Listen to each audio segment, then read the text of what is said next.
I love being in Radiohead and, contributing stuff like that. But if I'm really, really honest, for me, there was something that's just missing. Evening, everyone. I hope wherever you're listening to this, you are staying safe and staying sane. Tonight's episode of the podcast was recorded in the second week of January, which, with everything going on, I'm sure you'll agree, now feels like a lifetime ago, given that we're now into April and a huge chunk of the world's population is living in lockdown. Ed O'Brien from Radiohead is my guest this evening, and in recent weeks, Ed has been unwell with what he suspects was coronavirus. He had the symptoms. I was very pleased and relieved to watch a video that he posted on social media at the end of March saying that he'd recovered and was feeling much better. So sending my best wishes to Ed and everyone else, in fact, who's been affected by what's going on right now. Like I said, this Midnight Chats was done before most of us had even heard of social distancing, recorded early in this new decade, the very beginning of 2020. Ed has made a solo album under the name EOB. It's called Earth and comes out on the 17th of April. We talk a bit about why he's chosen now, 30 odd years into the career of Radiohead, to share this debut, and so much more. Thank you to Ed for being so immediately warm and open, especially talking about his experiences with depression and self-confidence. I'm sure lots of big Radiohead fans will be tuning into this, and Ed was forthcoming talking about the band, but also I hope you'll get something out of this even if you're not. Ed Sheeran, Glastonbury, male rock star cliches and the age of authenticity. There are his thoughts on lots of other topics during our chat. If you're a first-time listener to Midnight Chats, please do subscribe wherever you're listening to this to get all of the new conversations we put out. It's great when people share links and review the podcast. Normally, I'd stick a plug in here for Loud and Quiet, the music magazine and website we make alongside this. But right now, like so many other small businesses, we are spending a bit of time just figuring out what the hell we're going to do. So in the meantime, there is now a donate button on the website, loudandquiet.com, if you do want to support what we do. But on with tonight's podcast. This is episode 91 of Midnight Chats with Ed O'Brien. Ed, welcome to Midnight Chats. It's a pleasure to have you on. Thank you. How has 2020 started for you? Has it started in relaxed fashion or has it been busy from the outset? It started off, it was a good Christmas. If I'm honest, I struggled as we entered this new decade. I went through one of my kind of quite rare patches of being sort of feeling quite despondent about it all. I mean, and now I feel much better. And I don't know, maybe that's also, when you feel crap, that can also be you've eaten too much at Christmas. But I definitely felt, usually when you enter a new decade, there's a big fanfare, isn't there? There's a lot of the years ahead, but there's nothing of this. And I think, I'm definitely feeling what a lot of people feel, apprehensive, nervous, unsure. It's been a balance. We'll come on to talking about the album that you're releasing, and it's actually full of quite a lot of optimism, generally speaking. But when you're going through a period like that, do you have any kind of rituals to just get yourself to sort of think more optimistically, kind of get yourself out of that fog, that kind of negative thought cycle? Well, I mean, I do a lot of things. I've been doing a lot of things for quite a long time that really, really help me.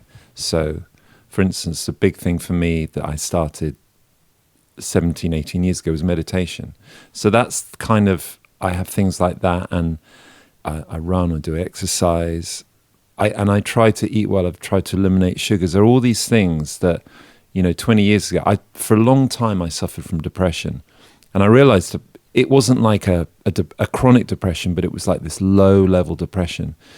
And I took out a lot of stuff, and that's when I gave up drinking about 17, 18 years ago. That was the first thing you go, oh God, I feel so much better already. And then suddenly certain foods and taking out sugars was a massive thing for me. I had this thing called Candida, which some of your listeners might know about or not have, and it's pretty, that's big links to depression there as well.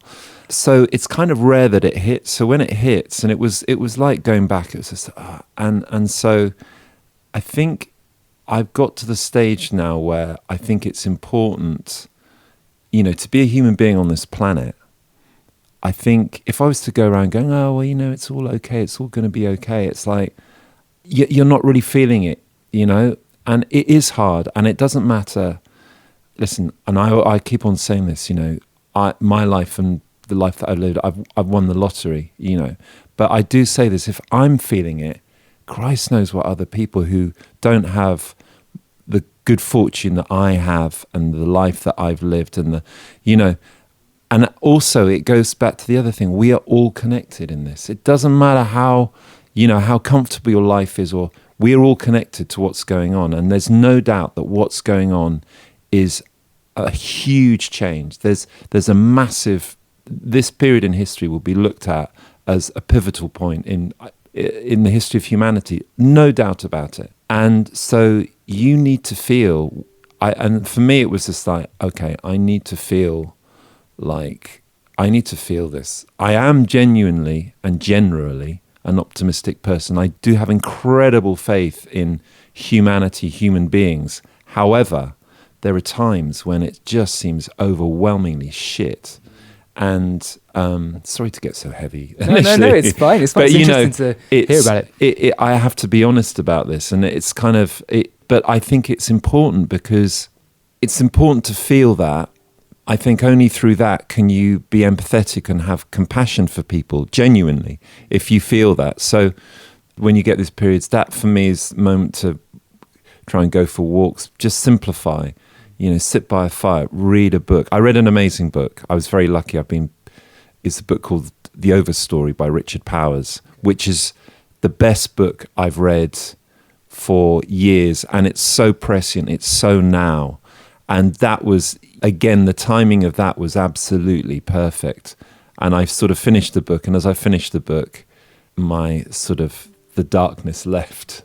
When you said what are there things, there are many things, and there are many things that I do to stay optimistic, to stay hopeful, because I think, again, being hopeful at this time is a really, really important thing. Hope is what we need, because hope inspires you. It motivates you, doesn't it? I think it's interesting what you're saying about how you have to engage, because not engaging and kind of pretending it's not happening is to not be part of the solution or move things forward. So what do you do in those periods? Do you find that you do have to back away from watching the evening news or going on Twitter for a couple of days or weeks just to sort of have this momentary quiet and then jump back into it? Yeah, I think you have to be a good, as they say, good gatekeeper. I mean, I avoid Twitter anyway. I mean, I've got starting a presence, but I prefer, for instance, if it's social media, it would be Instagram. It just seems to be the energy, it seems to be nicer. So Twitter is a bit of a shit fest, and I avoid it. And the evening news and the papers, so read the papers. I don't read them during the week. I might hear the news on the radio. Again, you have to be careful. And I went through a period when I realized, this sort of 20 odd years ago, that I had this depression that had been, and it got quite acute around the time of after, the touring of OK Computer. And it was as much as, well, it was a crisis in the way I was living my life and all that stuff.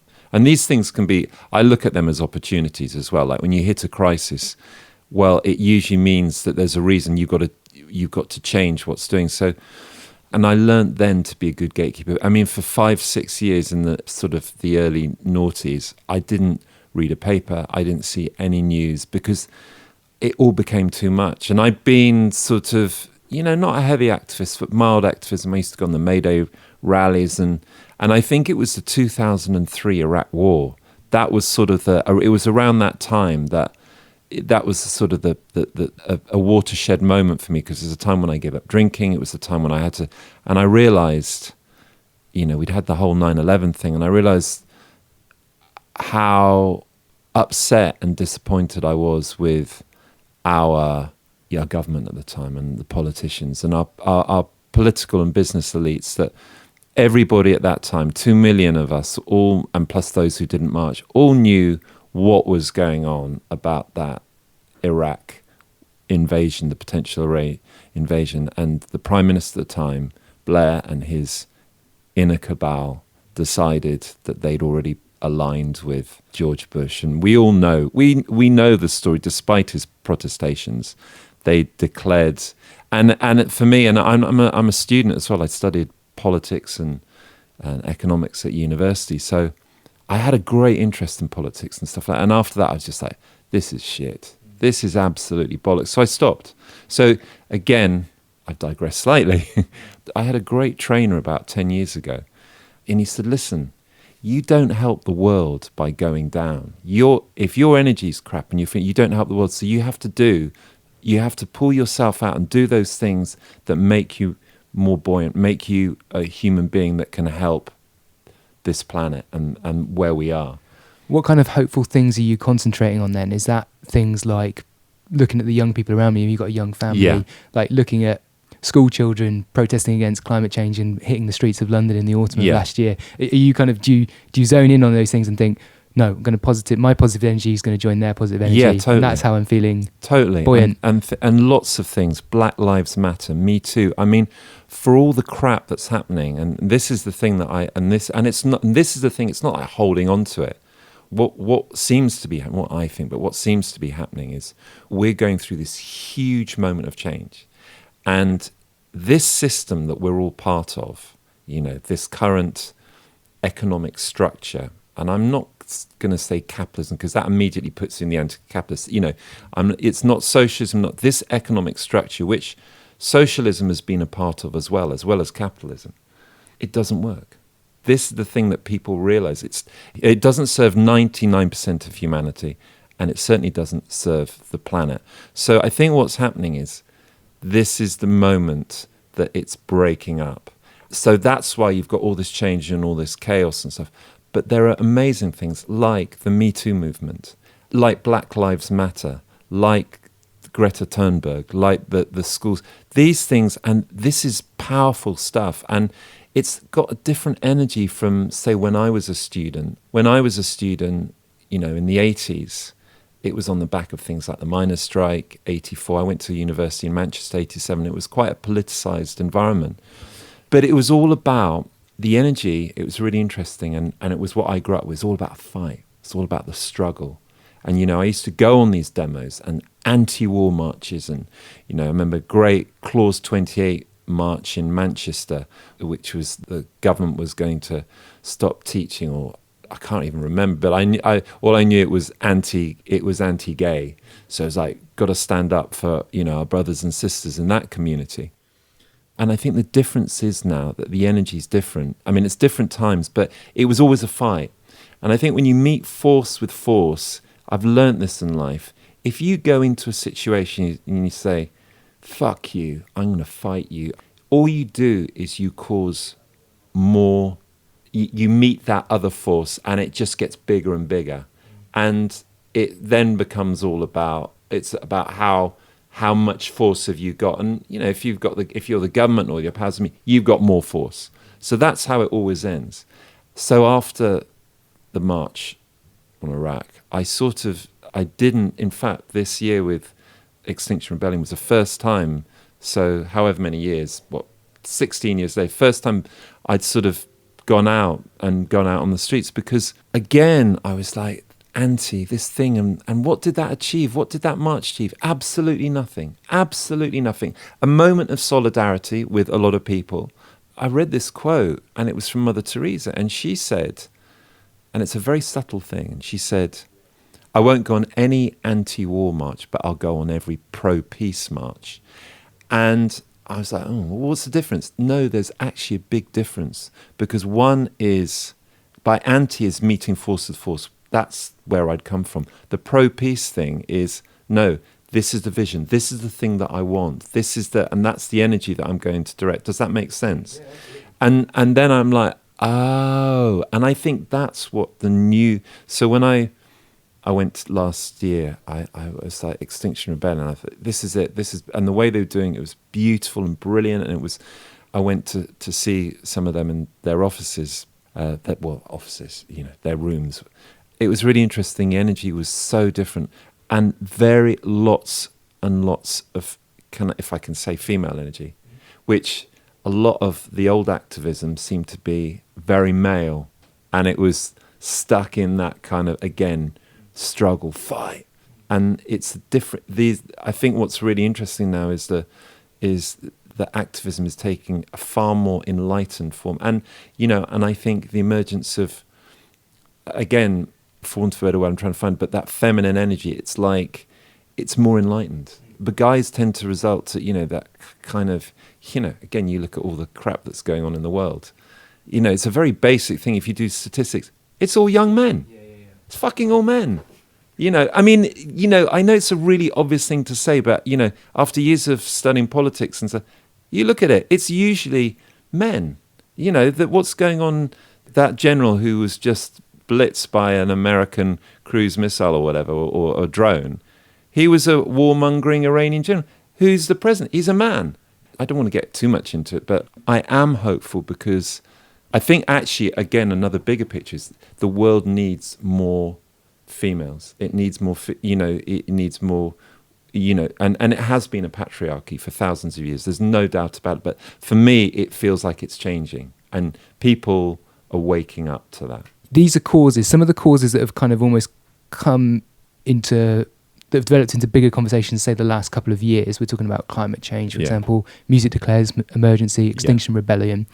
These are topics, these are areas that you've kind of been banging the drum for quite a long time, like in terms of your own activism and Radiohead as well, in terms of the charities and people that you've chosen to work with over the years.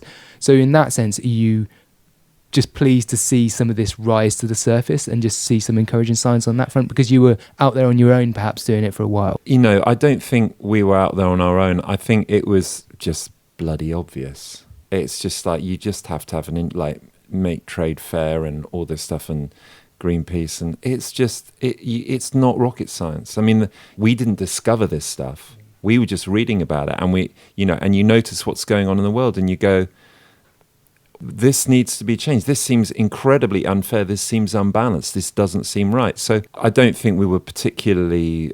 No, I just think it's. I just feel like I don't know whether I'm happy. I think it's inspiring to see so many young people, and I think that is the big thing. This generation, the millennials even, and the generation Zers as they call them, and then the kids to follow, they're different, and they're and you hear all these cliches about people like saying, oh, the kids are they're but I think there's so much truth in that. I really do.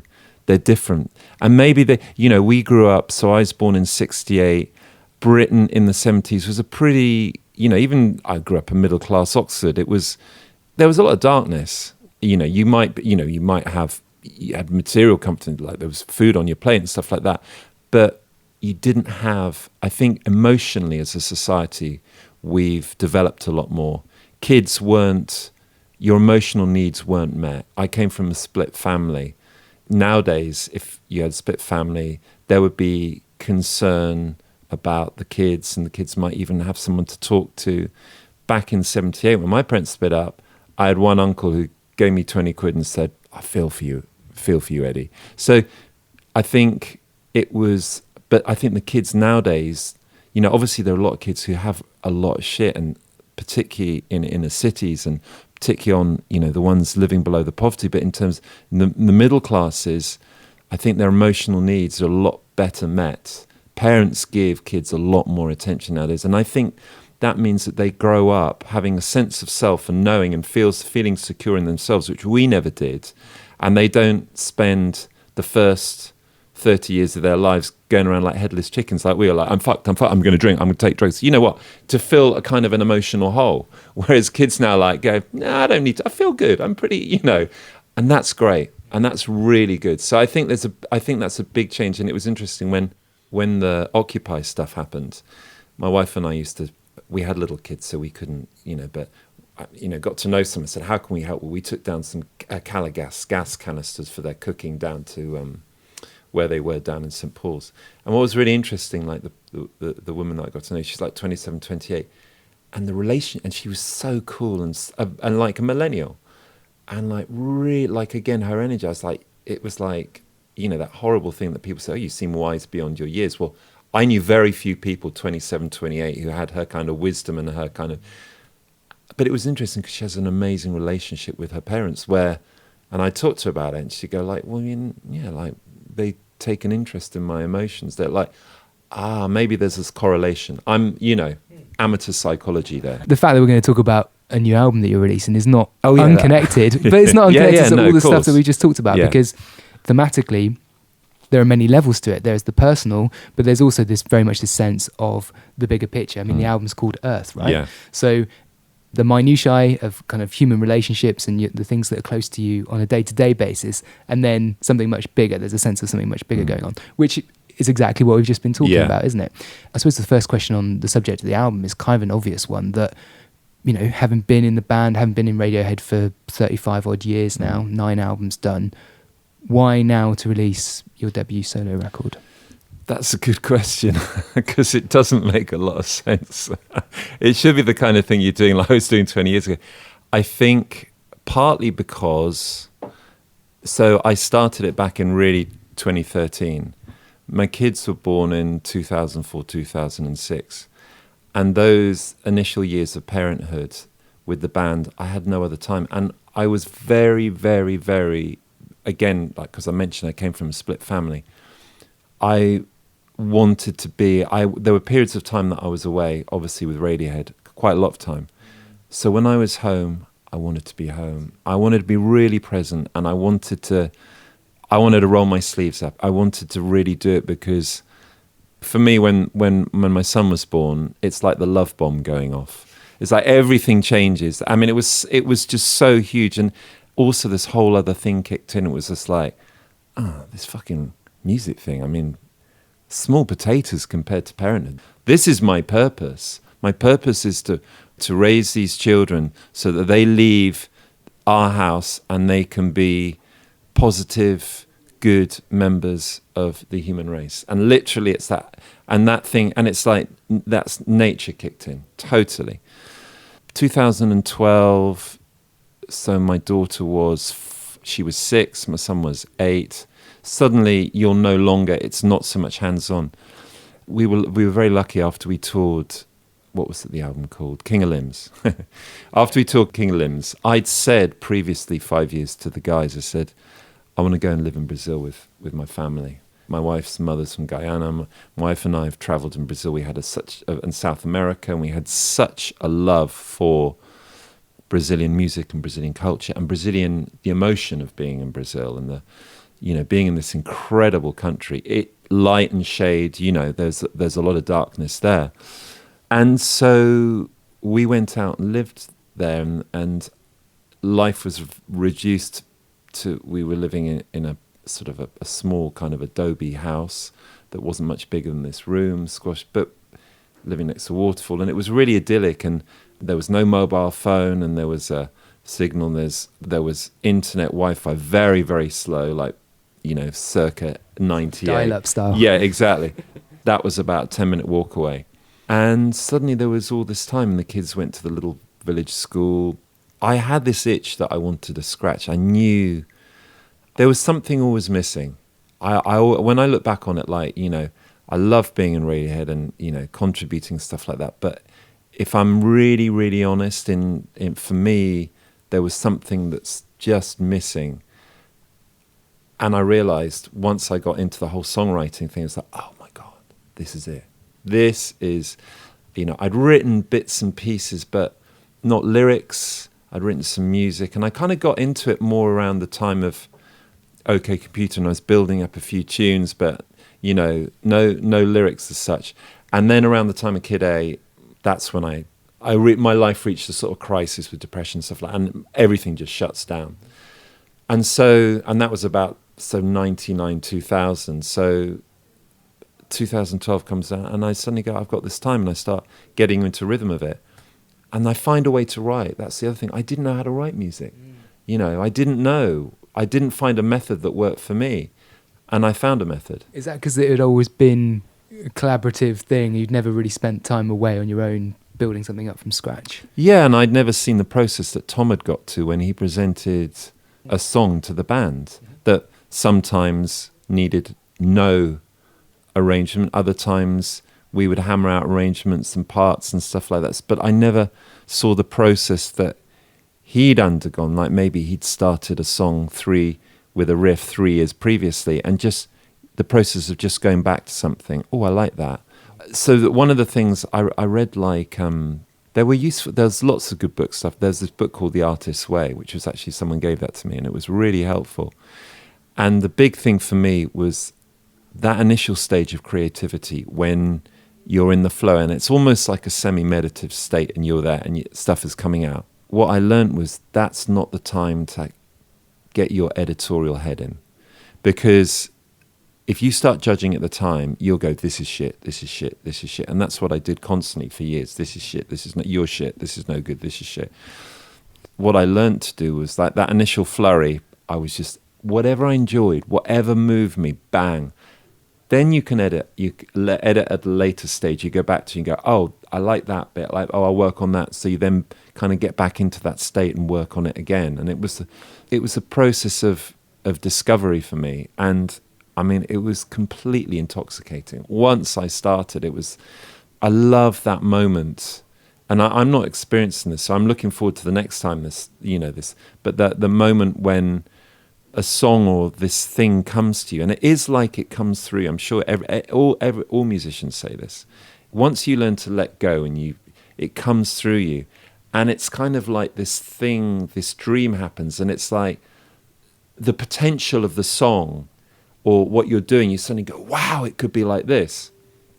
And that's such an amazing feeling, because that's like dreaming it up. It's like, wow.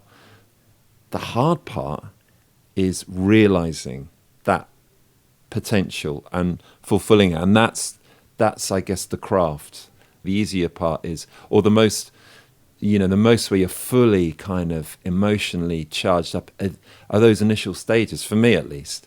And actually the latter stages, when the dream is being realized, it's the bits in the middle and you're going, how the fuck are we going to get here? You go, on my record, I went into the sonic trenches big time, and 5-6 weeks, and it's like wading through mud. It's like lack of clarity. But that's the journey. You mentioned there that you've always been quite hard on yourself. There's a sort of self-depreciating quote that comes with the album, where you mention that Tom's obviously made solo music, Philip and Johnny as well, and you say the world didn't need a shit solo record from me. Yeah. So like, would you just never had the confidence to do it? Like what was holding you back? Probably a bit of that. I didn't have the confidence, that's for sure. If you don't have the confidence, then you're not going to be able to do it. I didn't think it was my place to be singing and writing lyrics. I didn't think I was capable. I didn't think I could do it. And I was aware that, there can be a trend of people in bands like Radiohead. Everybody has solo projects. I really, really love and respect what Tom, Johnny and Philip have done, and how amazing is the drummer of a band like Radiohead. He's working with a Rombert band. I mean, it's phenomenal.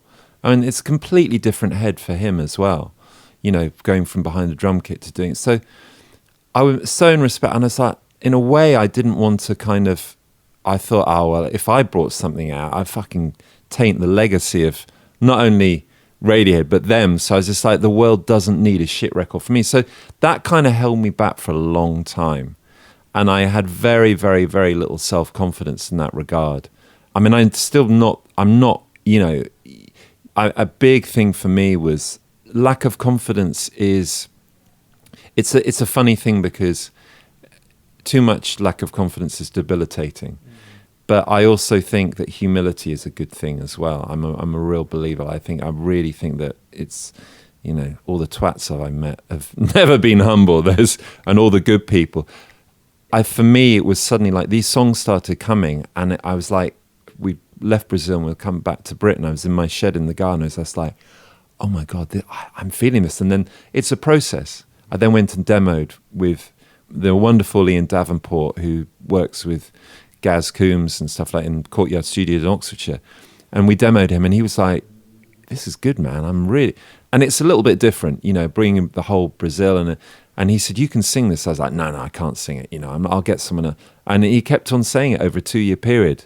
And then finally, the session before, I had a week in demoing before we went in at so we're talking September 2014, the week before Radiohead reconvened to make a Moonshaped Pool.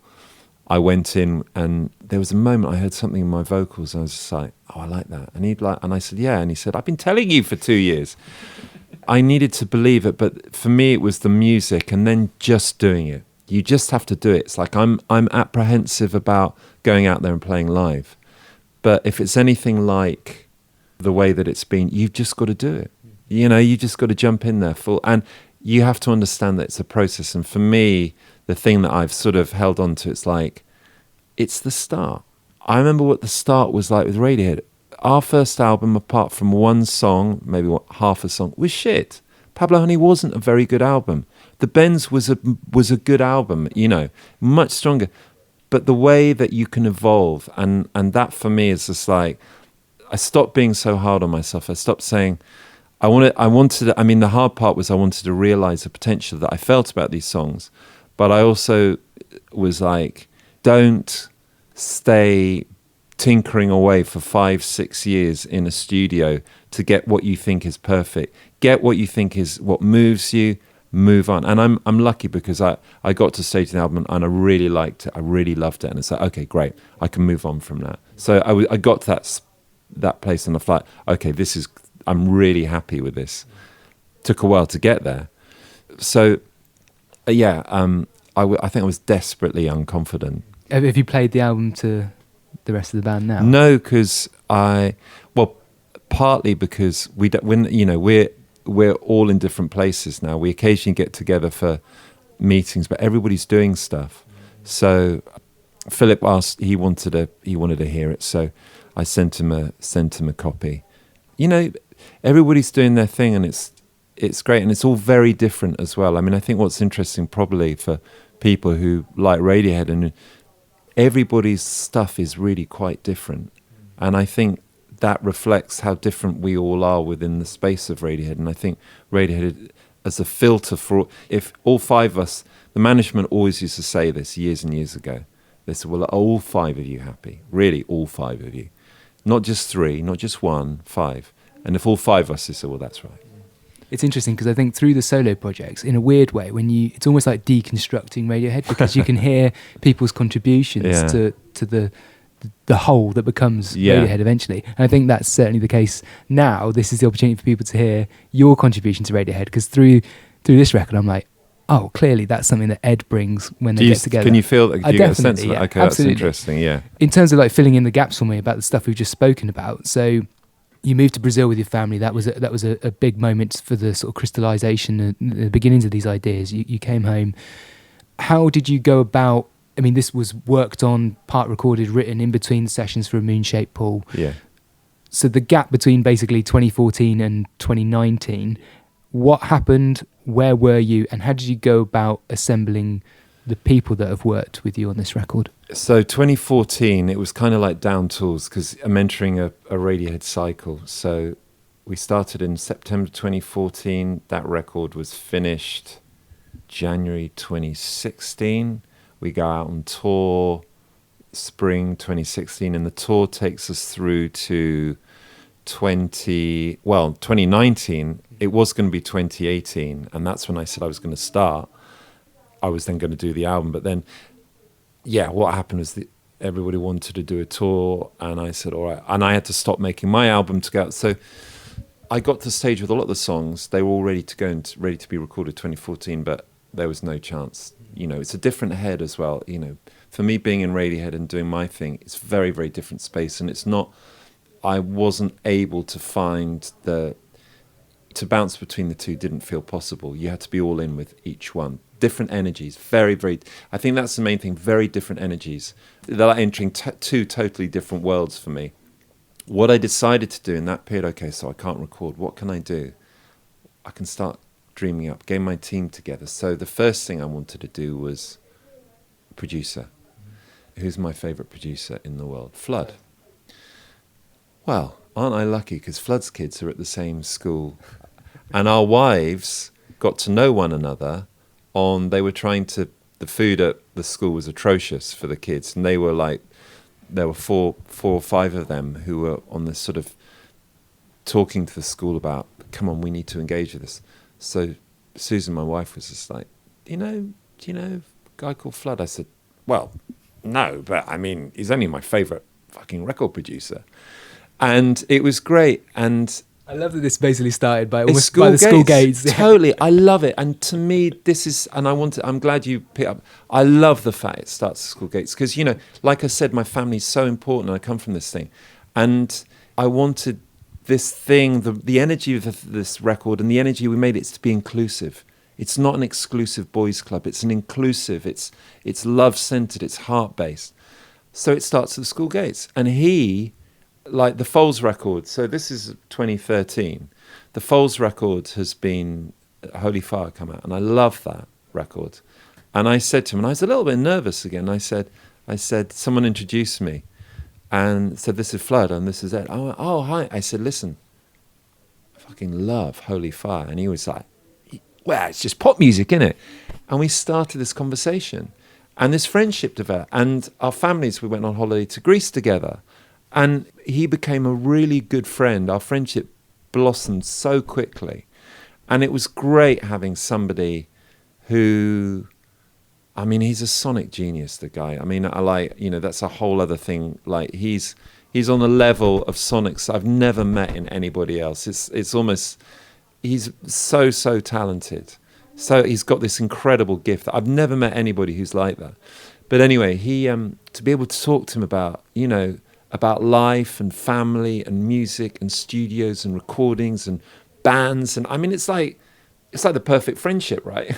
Yeah, totally. And they would come to New Year to our house in Wales, and we'd be down by the river, talking as the dust settled, telling me about certain sessions that he's done, and not, we've got a lot of stories, there's a lot of history, and we did a lot of comparing about the positive aspects and the negative aspects of music and the industry and everything. So he became a great friend. First of all, I wanted to know what he thought about the demos that I'd been doing. So I went to Assault and Battery in the summer of, I think it was 2015. I was nervous, and sat there. And after about 4 songs, he turned around and he said, do you want me to work with this? And I was like, fuck yeah.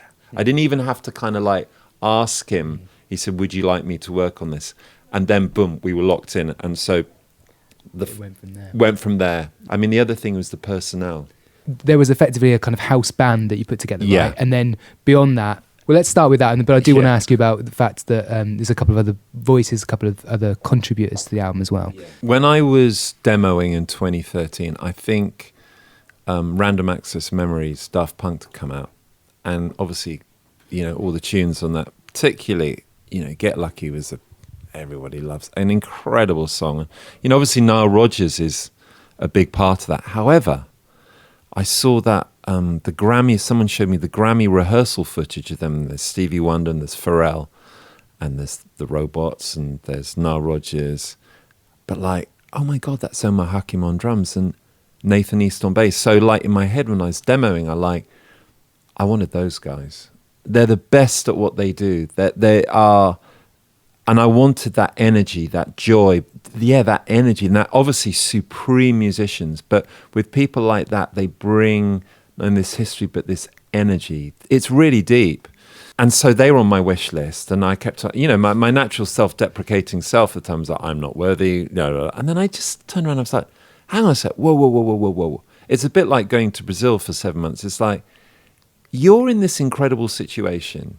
You're in this band, Radiohead, and sometimes you forget like how people perceive Radiohead. So just ask. They're not going to, you find out the manager's number, they're not going to turn you away and go, fuck off. They're going to like, oh, you're the guy, you're playing Radiohead. Oh, well, yeah, sure.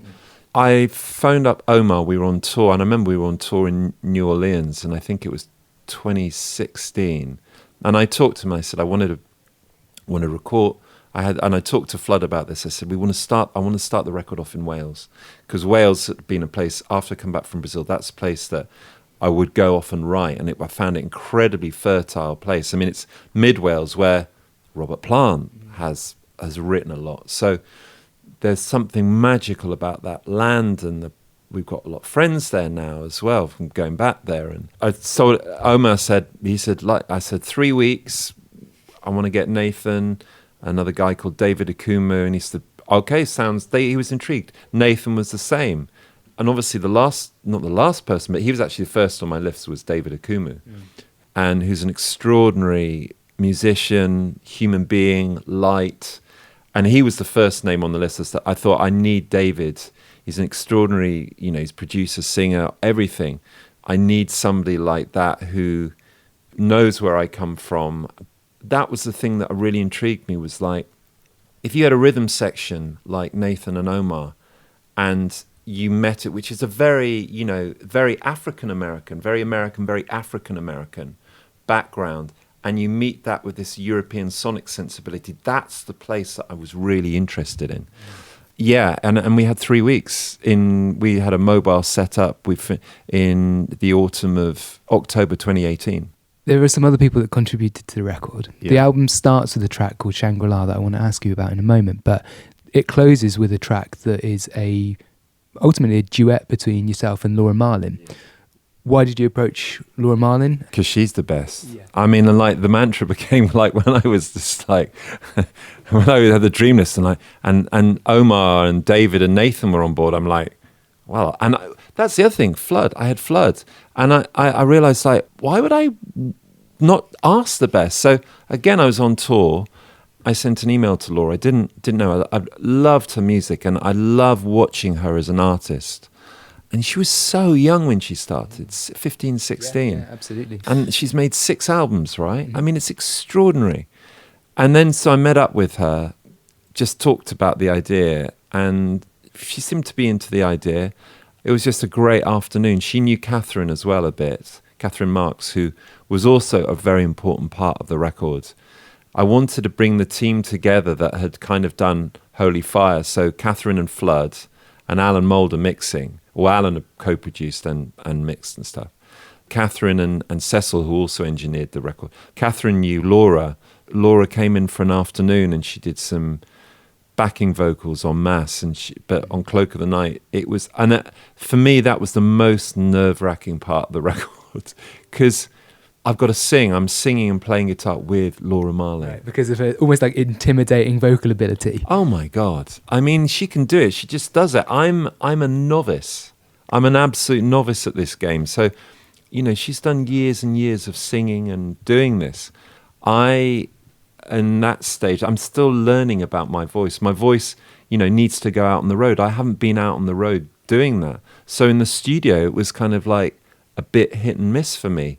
I think it was good that I was nervous. There's a fragility to what I'm singing, and I think the strength in the two voices. I had the words, and I had my vocal line and the guitar that I was playing, and I just said, let's just see what happens. And she immediately sort of hit a seam, and it's just such a. I mean, it's again so intoxicating to be able to sing with somebody like that. It's like, wow, it makes you sound better. It's like they say about great actors. You work with a great actor or whatever, isn't? They say they make you better. They make you look better. Well, it's definitely like an impressive team that you put together to make the album, because it sounds like everybody brought something different that created the whole in the end. Obviously, yeah. The album opens with Shangri-La. Yeah. If people are kind of familiar, maybe if people's minds wander immediately to Shangri-La at Glastonbury Festival, there is a direct connection. Yeah. Tell me a little bit about how and when you wrote that song, and it was pretty much after you headlined Glastonbury in 2017, right? Yeah, well, it wasn't headlined. I think it was 2014. We went to Glastonbury and had we hadn't played, but, just had Glastonbury's a really important few days for me and my wife and our friends, and it feels like you reconnect with your tribe. I'm never happier than 4:00 in Shangri-La, and I came back and I was so inspired by being there that I wanted to write about that feeling, but I wanted to write about it's not just about that. It's about a personal journey.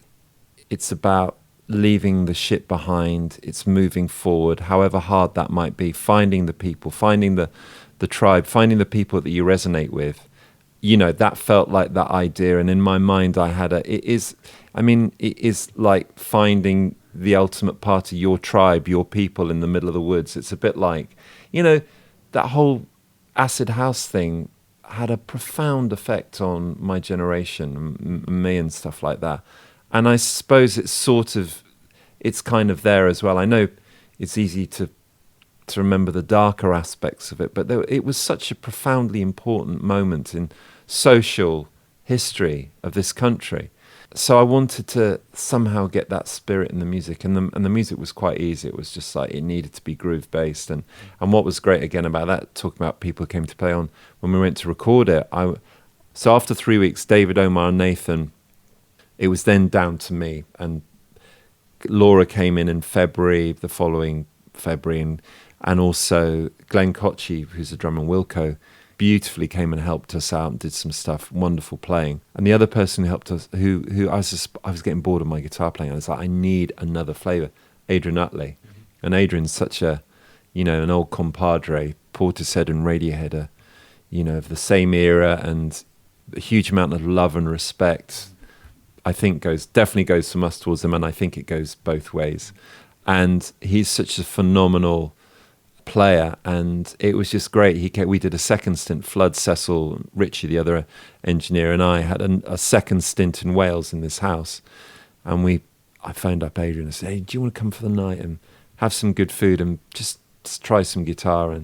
And it was great. He did some guitar, and then him, Flood, and I just nattered into the early hours about all sorts. You mentioned earlier the fact that you are going to be taking it out on the road. You're playing some shows in North America in February. I saw the other day that you'd announced that you're going to be playing Bonnaroo in the summer. I'm sure there's more to come as well. There's lots more. I mean, basically, it's proper touring. Okay. Yeah, I mean, they just get, we would tour over here, Europe, Who's in the band, and how are you feeling about, I mean, I'm sure you've started rehearsals already, presumably, or about to? I start rehearsals next week. Okay, so how are you feeling about it broadly, and who's coming with you? So the keyboard player I've got is Hanako Amori. She's been playing with Kate. She's phenomenal. I've got an amazing guitarist called Ross Chapman, who has deputized for Alex and everything. The rhythm section, I've got a bass player, Dilshan Abrahams. He's an incredible player as well. He's done some big stuff, big pop stuff. He was Kylie Minogue's bass player for years. Right. And then this drummer from New Orleans called Alvin Ford Jr., and he is steeped in New Orleans. His father's gospel drummer. I'm really excited. I mean, I'm nervous as well because, again, for me, it's different type of gig. I'm going to be the front man. How do I do that? But again, it's the start, and I'm just going to. What I really want to do is, rather than get nervous about it, and I want to enjoy every moment. I want to enjoy the nerves. I want to enjoy the insecurity, because I also think what's really great about this time is, you look at a lot of the musicians, I feel like it's a real age of authenticity. The biggest star, the biggest musician, or one of them, the biggest, grossest act on the planet is Ed Sheeran. And if you'd said this 20 years ago, that a guy could go out with just his guitar and be the biggest live act in the world, and the demeanor that he has, it's not like he's Dave Gahan or Bono. It's very different. And I've got a lot of respect for him. I mean, I think what's really interesting, and seeing Adele's performance at Glastonbury, what I loved about that headline slot was, wow, we're living in an age of authenticity. People can be themselves. And I think that's really, really important. When we were starting with Radiohead, it was almost like, the Wizard of Oz. You had to put on a front. Your frontman ideally was some kind of composite of Bono, Michael Stipe, Morrissey, Dave Gahan, all of those. There was the classic, and I feel like it's different now. And I think it's I actually think in Britain it feels like a really exciting time in music. The things that make me really happy about the current music scene, and I'm not in any way a part of it, but it's the whole black British scene. It's like the Stormzy, it's the Little Simz, it's Dave, all these people. It's like Green Tea Peng. It's like that to me is like, oh wow, this is what makes it exciting. And I think it kind of it broadens it and it makes it. Yeah, I just feel like everything's just more open now. I may be completely wrong. No, it's definitely a lot of the kind of old artifice and the things that the kind of the cliches of the male old rock and roll. It's boring. I mean, I know we kind of reacted against that anyway, and I'm not saying all those people that I've mentioned are extraordinary frontmen, you know,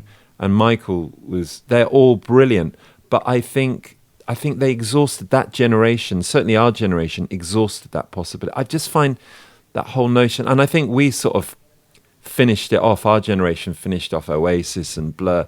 It's just kind of boring now. Guys in bands, I mean, I'm sure there'll be a renaissance, but what I'm saying is maybe the expectations of how you should be or the front that you put on, that's boring. People in bands making music is not boring, whether it's guys, you know, there is great music, great bands, you know. I just think that front, I think that's what I'm trying to get at. It's the front. It's trying to be something that you're not, or putting a front on and saying, you know, I'm like this, I'm this perfect human being, and we're going to market you in a way that makes you, it's like, I'm not interested in that. And maybe it's because I'm older, but I also genuinely feel like when you see people like Adele and, you know, you see Stormzy talk, or Simz, or Ed Sheeran, or anyone, people are themselves. And I love that. And maybe it's because the audiences now, they can sniff inauthenticity and bullshit a lot better.